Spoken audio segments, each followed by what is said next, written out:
Currently, the financial status of the US is in chaos with little measures of predictability thanks to the whopping 7.7% inflation rate compared to the typical 4.1%. To put things into context, looking at gas prices, home prices, the job market, and interest rates will tell you a lot about the current economic conditions. In this video, we'll talk about the 5 major financial concerns people face and ways you can counteract them as 2023 approaches. 1. Real estate downturn. Even one of the most stable assets in the US is also affected by the 2023 market. 2. Serious unemployment rates.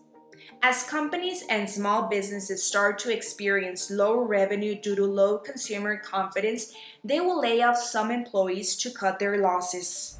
Retrenchments will be frequent, especially for those who are not seen as essential or valuable in work. The best way to do this is to hold on to your job and make yourself as valuable to your company as possible.